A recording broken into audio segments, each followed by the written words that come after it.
আমার নাম রূপালী। আমার বয়স 9 বছর। আমার বিয়ের মাত্র 4 মাসের মধ্যেই আমার স্বামী এই পৃথিবী ছেড়ে চলে যায়। আমার স্বামী এই পৃথিবী ছেড়ে চলে যাওয়ার 6 মাস পরে আমার বাবা মা আমাকে নিতে আসেন। কিন্তু আমি তাদের সাথে যাইনি, কারণ আমি তাদের উপর বোঝা হতে চাইনি। আমাদের বাড়ির অবস্থা ভালো ছিল না। বাবা আমাকে অনেক কষ্টে দিয়ে দিয়েছিলেন। আমার শ্বশুরবাড়ি অনেক ধনী। আমার শাশুড়ি 2 ছেলে 1 মেয়ে।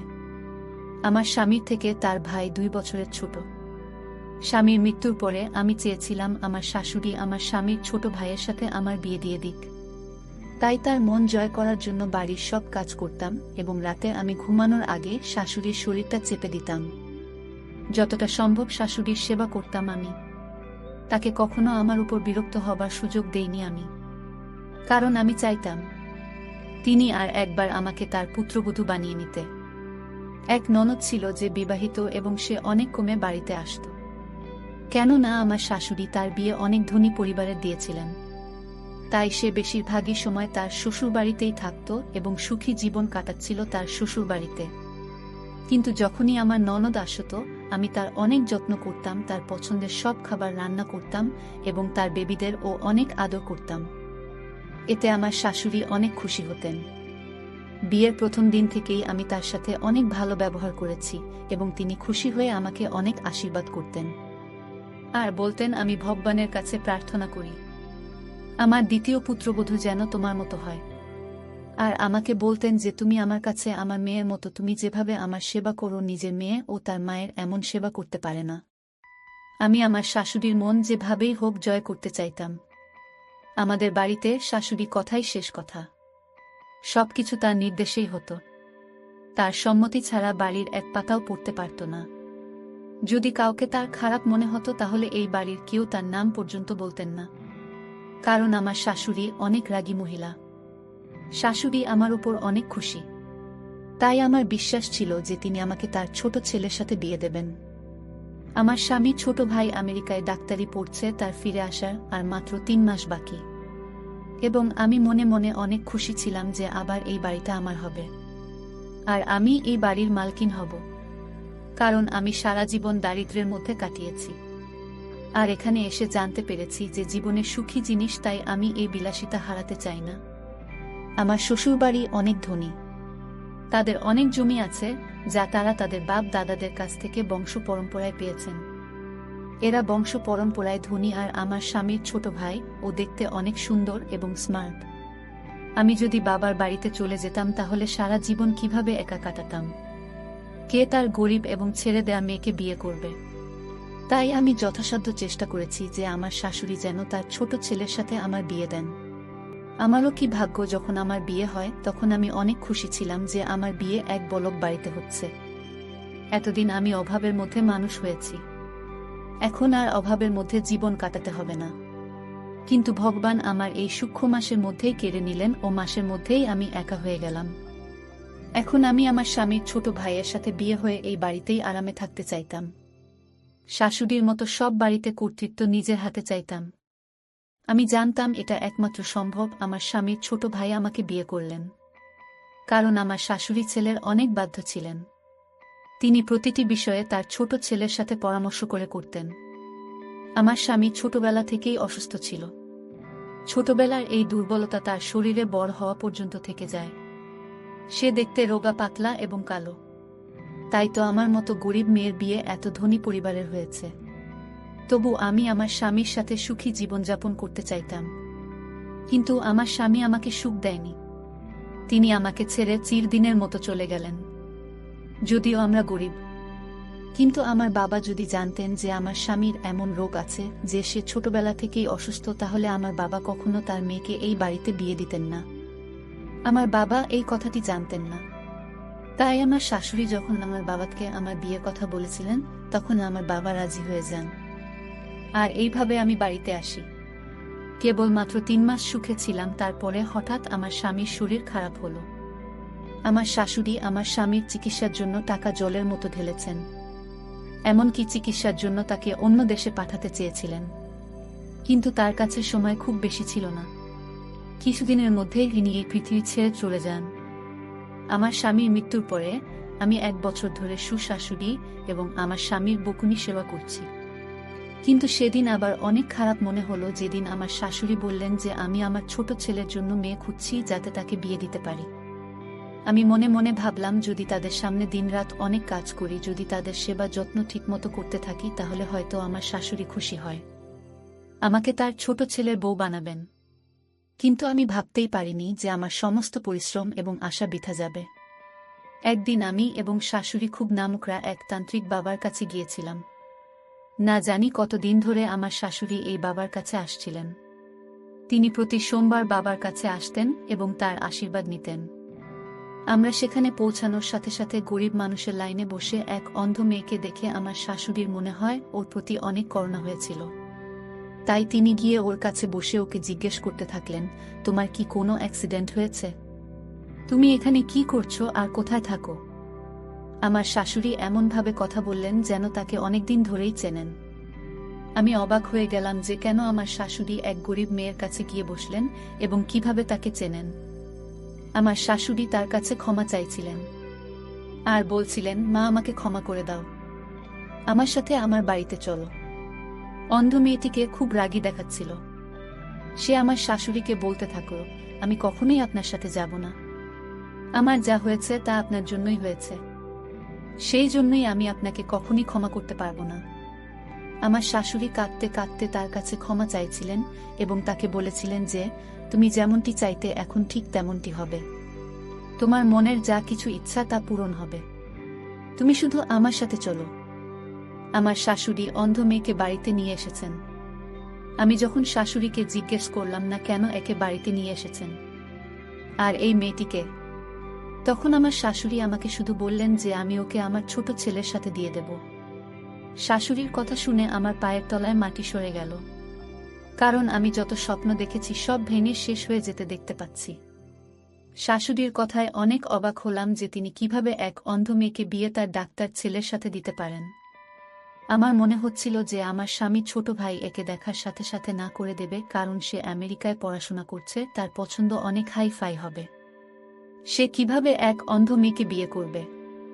আমি তো শাশুড়ির ভাবনা চিন্তা দেখে অবাক হলাম। কয়েকদিনের মধ্যেই আমার স্বামীর ছোট ভাই দেশে ফিরে এলো আর শাশুড়ি বিয়ের প্রস্তুতি নিতে শুরু করলেন। সেই অন্ধ মেয়েটি এখন এ বাড়িতেই থাকে। শাশুড়ি তাকে থাকতে আলাদা ঘর দিয়েছেন। সে আমাদের সাথে অনেক কমই কথা বলে, বেশিরভাগ সময় ঘরেই থাকত। শাশুড়ি তার ঘরে খাবার দিয়ে আসতেন। শাশুড়ি আমার স্বামীর ছোট ভাইকে বিয়ের কথা জানালেন। আমার স্বামীর ছোট ভাই আনন্দের সাথে বিয়েতে রাজি হয়ে গেল। আমি অবাক হয়ে গেলাম যে রোহিত কিভাবে বিয়ের জন্য রাজি হতে পারে। ও কিভাবে এক অন্ধ মেয়েকে পছন্দ করল। তারপরে আবার ভাবলাম আমার শাশুড়ি হয়তো রোহিতকে বলেনি যে সে তার জন্য যে মেয়ে ঠিক করেছে সে অন্ধ। আমি চেষ্টা করছিলাম কোনোভাবে আমার স্বামীর ছোট ভাইকে এই কথা জানাতে। একদিন সুযোগ পেয়ে রোহিতকে উস্কে দেওয়ার চেষ্টা করলাম। রোহিত, তোমার মা তোমাকে এক অন্ধ গলি বয় এর সাথে দিয়ে দিতে চায়। আমার কথা শুনে রোহিত আমার দিকে অবাক চোখে তাকিয়ে বলল, বৌদি, চিন্তা করো না, মায়ের উপর আমার পূর্ণ বিশ্বাস আছে, তিনি আমার সাথে খারাপ কিছু করবেন না। আমি মাথা নিচু করে চুপ হয়ে গেলাম। বিয়ের সময় আমার স্বামী ছোট ভাই মেয়েটিকে দেখে এমন খুশি হলো যেন সে এত খুশি আগে কখনো পায়নি। তার খুশি দেখে অবাক হয়ে গেলাম যে আমার স্বামী ছোট ভাই এত খুশি কেন। একটি অন্ধ মেয়ে তার বউ হতে যাচ্ছে, তারপরেও সে এত খুশি। আমার অবাক হওয়ার পালা কিছুতেই কমছিল না। আমি কিছু বুঝতে পারছি না কি হচ্ছে। আমার স্বামী ছোট ভাইয়ের বিয়ে সেই অন্ধ মেয়ের সাথে হয়ে গেল, আর আমার চোখের সামনে দিয়ে সে তার স্ত্রীর হাত ধরে ঘরে চলে গেল। এখন পর্যন্ত আমার দেখা সব স্বপ্ন ভেঙে গেল। শাশুড়ি আমাকে নির্দেশ দিয়েছিলেন যে এখন থেকে তোমার স্বামী ছোট ভাই আর তোমার স্বামীর বউয়ের সমস্ত দায়িত্ব তোমাকে নিতে হবে, কারণ তোমার স্বামী ছোট ভাইয়ের বন্ধু। তাই তার খাওয়া দাওয়া থেকে তার সব দায়িত্ব তোমার উপরেই দিলাম। আমার এই কথাটা একদমই পছন্দ হয়নি যে প্রথমে তো শাশুড়ির সেবা করতাম, এখন শাশুড়ি আবার আমার স্বামী ছোট ভাইয়ের বউয়ের কাজের দায়িত্ব আমার কাঁধে তুলে দিয়েছেন। আমি সাহস করে শাশুড়ির সাথে কথা বলার সিদ্ধান্ত নিলাম এবং তার রুমে গেলাম। আমি তাকে জিজ্ঞেস করলাম, তিনি আমাকে নিয়ে কি ভাবছেন, আর কতদিন আমাকে এভাবে তাদের বাড়ির কাজের মেয়ে বানিয়ে রাখবেন? প্রথমে তো শুধু আপনি ছিলেন, এখন তো আপনি একটি অন্ধ মেয়েকে আমার মাথার উপরে চাপিয়ে দিয়েছেন। আপনি আমার স্বামীর মা, তাই আমি মনে প্রাণে আপনাকে সেবা করতাম, কিন্তু আমি সেই অন্ধ মেয়ের দায়িত্ব নিতে পারবো না। আমার শাশুড়ি আমাকে বললেন, এখানে এসে আমার কাছে বসো, আমি তোমাকে বলছি মেয়েটিকে। এখন আমার শাশুড়িকেও মোটেও পছন্দ হচ্ছিল না। আমার মন চাইছে না তার কাছে যাই, মনে হচ্ছিল এই মুহূর্তে এই বাড়ি ছেড়ে কোথাও চলে যায়, কারণ আমার সমস্ত উদ্দেশ্য শেষ হয়ে গেছে। এখন আর তাদের কথা শুনে আমার কি লাভ? কিন্তু বাধ্য হয়ে তার কাছে গিয়ে বসলাম। শাশুড়ি বলতে শুরু করলেন, সেই সময় রোহিত আমেরিকায় যায়নি, আর এই মেয়েটির নাম জ্যোতি আমাদের এলাকায় থাকত। রোহিত এবং জ্যোতি একে অপরকে ভালোবাসত। রোহিত আমাকে অনেকবার বলেছিল তার বিয়ের কথা নিয়ে জ্যোতিদের বাড়িতে যেতে, কিন্তু ওরা আমাদের চেয়ে গরিব, আর আমি রোহিতের বিয়ে খুব ধনী পরিবারে দিতে চাইতাম। রোহিত আমাকে অনেকবার বলেছে যে ভালোবাসার কাছে টাকার কোনো মূল্য নেই, কিন্তু আমি বুঝতে পারিনি। আমি মেয়েটির বাড়িতে গিয়ে তাদের বলেছিলাম, তোমার মেয়েকে বলে আমার ছেলের থেকে দূরে থাকতে। আমি জানি তোমাদের চোখ আমার ধন সম্পদের দিকে, সেই জন্যই তোমরা তোমাদের মেয়েকে দিয়ে আমার ছেলেকে ফাঁদে ফেলেছ, কিন্তু তোমরা যা চাও তা মোটেও হবে না। আমি কিছুতেই এটা হতে দেব না। জ্যোতির্মা কাঁদতে কাঁদতে আমাকে বলেছিল যে আমরা আমাদের মেয়েকে এরকম কিছুই বলিনি। আমরা গরিব, কিন্তু আমাদের মান সম্মান আছে। আপনি এখানে এসে এরকম কথা বললে আমাদের মান সম্মান ধুলোয় মিশে যাবে। ভগবানের দোহাই, দয়া করে এখান থেকে চলে যান। সেই মহিলা আমাকে বলেছিলেন, আজকের পর আমি আমার মেয়েকে আপনার ছেলের সাথে চলাফেরা করতে দেব না। আপনি নিশ্চিত হয়ে বাড়িতে যান। আমি যখন তাদের বাড়িতে গিয়ে তাদের কথা শোনাছিলাম, তখন বাইরে অনেক লোক জড়ো হয়। আশেপাশের সবাই এরকম কথা জানতে পেরে যায়। গরিব মেয়েটির মা লজ্জার কাঁদছিলেন। আমি বাড়িতে ফিরে আসার পর রোহিত আমার সাথে মোটেও কথা বলছিল না। আমি তাকে খাবার খেতে দেখলাম, কিন্তু সে খাবার খেতে চাইল না। রোহিতের এই অবস্থা আমি আর মেনে নিতে পারছিলাম না, কারণ আগে কখনো এমন হয়নি যে রোহিত আমার সাথে কথা বলেনি এবং আমার কোনো প্রশ্নের উত্তর দেননি। রোহিত অনেক বাধ্য ছেলে ছিল, আমার একবার ডাকাতেই ছুটে আসত। আর এখন এসব হচ্ছে কারণ মেয়েটি তাকে ফোন করে সব বলে দিয়েছে যে আমি তাদের বাড়িতে গিয়ে সব গ্রামের সামনে তার বাবা মাকে অপমান করেছি। পরের দিন সকালে রোহিত যখন বাইরে যাচ্ছিল, আমি জিজ্ঞাসা করলাম, কোথায় যাচ্ছ? সে আমাকে বলল যে জ্যোতির সাথে দেখা করতে। আমি তাকে অনেক নিষেধ করলাম। তাকে বললাম যে আমি তাকে কখনোই গরিব বাড়ির মেয়ের সাথে বিয়ে দেব না। ওদের চোখ শুধু আমাদের সম্পদের দিকে, যা তুমি দেখতে পাচ্ছ না। আমার এসব কথা শুনে ও রোহিত বাইরে চলে গেল। সে আমার কথার কোনো উত্তর দিল না। কিছুক্ষণ পরে যখন সে ফিরে এল, তখন সে জোরে জোরে কাঁদছিল, আর রুমে গিয়ে সেখানে রাখা সবকিছু ভেঙে দিল। মনে হচ্ছিল যেন ওর মাথায় পাগলামি ভূত চেপেছে। আমি ওর রুমের দরজায় নক দিলাম, কিন্তু কোনো উত্তর না দিয়ে রুমের ভিতরে থাকল। সারাদিন খাবার খেলনা। আমি রোহিতের এই অবস্থা মোটেও নিতে পারছিলাম না। কারণ আমি তার মা। আমি তাকে নিজের জীবনের চেয়ে বেশি ভালোবাসতাম। বড় ছেলে আগে থেকেই অসুস্থ, কিন্তু আমি আমার এই ছেলেকেও হারাতে চাইনি। আমি মেয়েটিকে ফ্যামিলি সহ শহর থেকে বের করে দিতে চাই, কারণ আমার মনে হচ্ছিল যে তারা যদি এখান থেকে চলে যায় তবে রোগীদের সাথে মেয়েটির যোগাযোগ থাকবে না। এরপরে ধীরে ধীরে তাকে ভুলে যাবে এবং সবকিছু ঠিক হয়ে যাবে। সেদিন রোহিত রুম থেকে বের হয়নি। আমি আবার মেয়েটির বাড়িতে যাই এবং মেয়েটির বাবা মাকে বলি যে আপনারা এই শহর ছেড়ে দূরে কোথাও চলে যান। বিনিময়ে তোমরা যত টাকা চাইবে আমি দেব। শুধু আপনার মেয়েকে বলুন আমার ছেলেকে জীবন থেকে সরে যেতে। তখনই যদি ঘর থেকে বের হয়ে এসে আমাকে বলতে থাকলো, আপনি নিশ্চিত থাকুন আমি কখনই আপনার ছেলের সাথে দেখা করব না। রোহিত কালো আমার সাথে দেখা করতে এসেছিল, কিন্তু আমি তাকে বাড়ি ফেরত পাঠিয়ে তার সাথে সম্পর্ক সারা জীবন শেষ করে দিয়েছি। যদি আমাকে বলল, আমরা আপনাদের টাকা চাই না, আমরা আগেই ভেবে নিয়েছি যে আমরা এই শহর ছেড়ে আজ রাতেই চলে যাব। আপনার ছেলেকে আমাদের পিছনে না নিতে এবং আমাদের শান্তিতে থাকতে দিতে বলবেন। আপনার ছেলে আমার পিছনে পড়েছিল।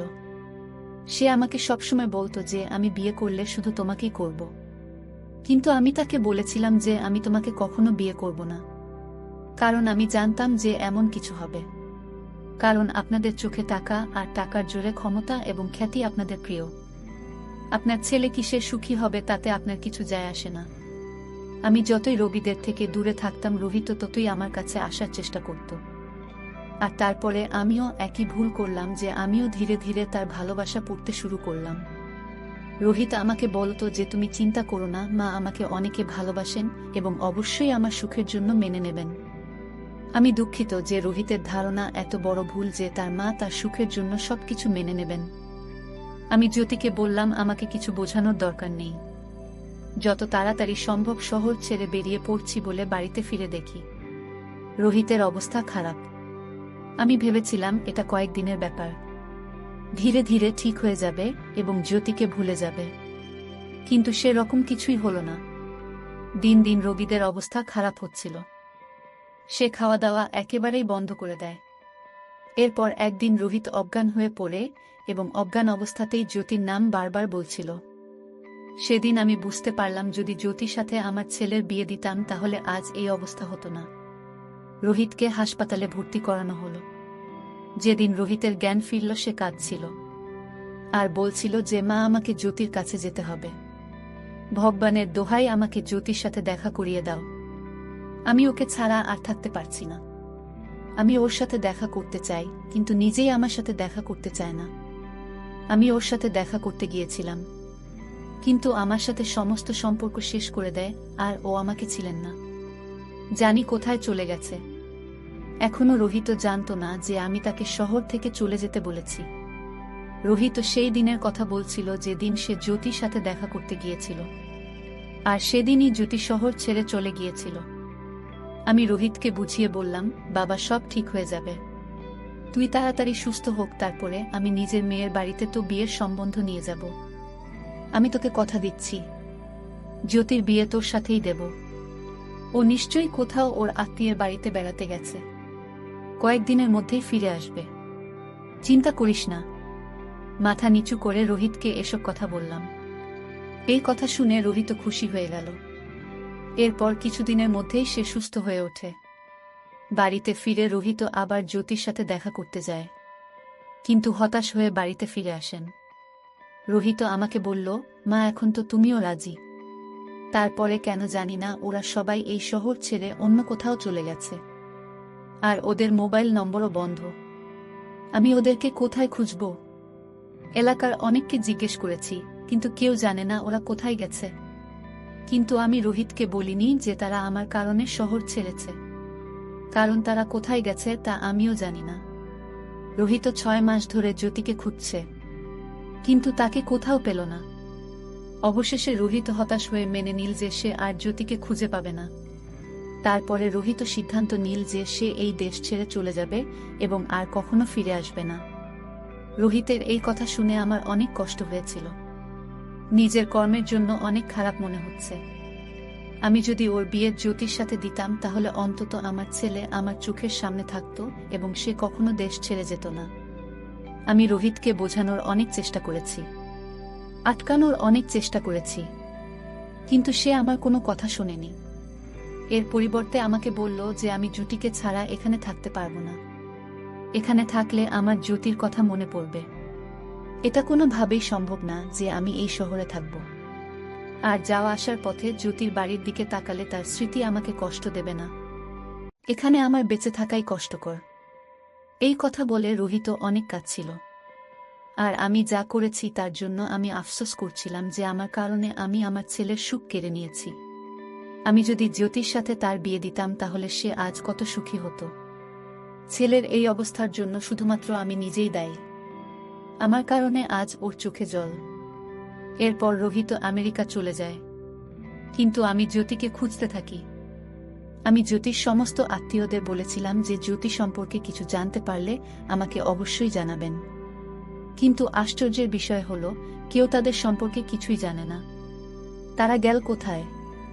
তারপরে প্রতি সোমবার আমি বাবার কাছে যেতাম যাতে কোনো না কোনোভাবে জ্যোতির খোঁজ পেতে পারি। প্রতিদিন বাবার আশীর্বাদ নিতাম এবং বাবাকে বলতাম ঈশ্বরের কাছে প্রার্থনা করতে যাতে আমার ছেলের খুশি ফিরে আসে। এরপর ঈশ্বর আমার প্রার্থনা স্বীকার করলেন। আমি জ্যোতিকে সেখানে বসে থাকতে দেখলাম। তাকে সেখানে দেখে অনেক খুশি হয়েছিলাম এবং বাড়িতে নিয়ে এসে জানতে পেরেছিলাম যে তারা এই শহর ছেড়ে মুম্বই শহরে যাওয়ার সময় রাতে একটি বড় অ্যাক্সিডেন্ট পড়ে এবং তার বাবা মা এই অ্যাক্সিডেন্টে তাকে একা ফেলে রেখে এই পৃথিবী ছেড়ে চলে যায়। মা বাবা এই পৃথিবী ছেড়ে চলে যাওয়ার পরে জ্যোতি সম্পূর্ণ একা হয়ে পড়ে। এই দুর্ঘটনায় তার চোখ দুটি হারিয়ে ফেলে। এটা শুনে আমিও কাঁদতে থাকলাম, কারণ আমার জন্যই তার সাথে এসব হয়েছে। আমি তাদের এই শহর ছাড়তে বলেছিলাম। আমি যদি এটা না করতাম তাহলে তাদের সাথে এত বড় অ্যাক্সিডেন্ট হতো না। তাই আমি সিদ্ধান্ত নিলাম, জ্যোতির বিয়ে অবশ্যই রোহিতের সাথে দেব। রোহিত ফিরে এসে জ্যোতিকে দেখে অনেক খুশি হয়। রোহিতকে খুশি দেখে আমিও চিন্তামুক্ত হয়ে গেলাম। আমার অর্থের কোনো অভাব নেই। আমার কাছে ভগবানের দেওয়া সব কিছুই ছিল।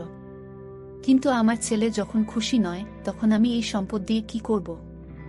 আর মা, আমি জানি তুমি মনে মনে কি চাইতে, আর সত্যি যদি আমার ছেলের জীবনে যদি না থাকতো তবে আমি তোমাকে রোহিতের স্ত্রী বানাতাম। কিন্তু আমি অসহায়, তুমি যা চাও আমি তা করতে পারবো না। তুমি আমার মেয়ে, তুমি যেভাবে আমার সেবা করেছ, ভগবান অবশ্যই এর ফল তোমাকে দেবেন। এখন তুমি যদি বিয়ে করতে চাও তাহলে আমাকে বলো, তোমার জন্য ভালো সম্বন্ধ দেখে আমি তোমাকে উচ্চ পরিবারে বিয়ে দেব। কিন্তু রোহিতের সুখ শুধু জ্যোতিকে নিয়ে। সে তোমাকে নিয়ে কখনো সুখী হতে পারবে না। শাশুড়ি আমাকে আরো বললেন, আমার যত সম্পদ আছে তার অর্ধেক আমি তোমার নামে করে দেব, বাকি অর্ধেক রোহিতের। তবু তুমি যদি তোমার জীবন নিয়ে কোনো সিদ্ধান্ত নিতে চাও তাহলে অবশ্যই নিতে পারো। আমি নিষেধ করব না। তুমি যা বলবে তাই হবে। শাশুড়ির সব কথা শুনে আমি বুঝতে পারলাম যে আমি যা ভাবছিলাম তা কতটা ভুল। আমি পরিবারের সবার ভালোবাসা দেখতে পেতাম না। তারা চাইলে তাদের ছেলের মৃত্যুর পরে আমাকে আমার বাবার বাড়িতে পাঠিয়ে দিতে পারতেন, কিন্তু তারা আমার সাথে এরকম কিছুই করেননি। বরং শাশুড়ি আমাকে তার মেয়ে বানিয়ে নিজের কাছে রেখেছেন।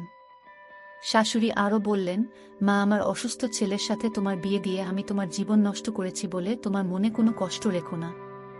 আমি আমার বড় ছেলেকে তোমার সাথে বিয়ে দিয়েছি, কারণ ডাক্তার আমাকে আশা দিয়েছিলেন যে আমার ছেলে সুস্থ হয়ে যাবে। কিন্তু আমি জানতাম না যে তার জীবনের দিনের। সব কথা শুনে আমি শাশুড়িকে বললাম যে মা, এখন আমি আমার সারা জীবন আপনাদের সাথে থাকব। এ বাড়িতে এত সুখ পাব কখনো ভাবিনি আমি। আপনি আমাকে যা দিয়েছেন তা আমার জন্য অনেক, আমি এর বেশি চাই না। আমার শাশুড়ি আমাকে ধরে বললেন যে তুমি আমার মেয়ে, তুমি সবসময় আমার মেয়ে থাকবে। শাশুড়ির এই কথা শুনে আমি অনেক খুশি হলাম এবং শাশুড়িকে বললাম, মা, আমি রোহিত তার বুকে তাদের ঘরে খাবার দিতে যাচ্ছি। শাশুড়িকে আরও বললাম, এখন আপনি ওদের দুজনকে নিয়ে একটু চিন্তা করবেন না। আমি আমার স্বামীর ছোট ভাইয়ের বুকে যত্ন নেব। তার চোখ নেই তো কি হয়েছে, সে আমার বোনের মতো। আমি তাকে কখনই বুঝতে দেবেন না যে সে দেখতে পায় না। শাশুড়ি আমার মাথায় হাত রেখে আমাকে আশীর্বাদ করে বললেন, মা, আমি তোমার কাছ থেকে এটাই আশা করেছিলাম। আমি যখন খাবার নিয়ে রোহিতের রুমে গেলাম তখন রোহিতের রুমে আরও 3 জন ডাক্তার বসেছিলেন এবং রোহিত তাদের সাথে জুটির সম্পর্কের কথা বলছিল যে এই সেই মেয়ে যার কথা আমি তোমাদের সব সময় বলতাম। এর নাম জ্যোতি, যাকে আমি অনেক ভালোবাসি। আজ ভগবানের কৃপায় আমি জুটিকে পেয়েছি। ওকে পেয়ে আমি অনেক খুশি। আমি তো আমার ভাগ্যকে বিশ্বাস করতে পারছি না যে আমি আমার ভালোবাসা পেয়েছি। রোহিতের ডাক্তার বন্ধুরা জ্যোতি অনেক প্রশংসা করছিল এবং জ্যোতি প্রশংসারই যোগ্য, কারণ সে অনেক সুন্দরী। রোহিতের ডাক্তার বন্ধুরা জ্যোতিকে নিয়ে আমেরিকাতে আসতে বলল। সেখানে অপারেশন করলে জ্যোতির চোখের জ্যোতি আবার ফিরে আসবে, ও দৃষ্টিশক্তি আবার ফিরে আসবে শুনে আমি অনেক খুশি হলাম। এরপর আমরা 2 বোন মিলে আনন্দের সাথেই বাড়িতে থাকব।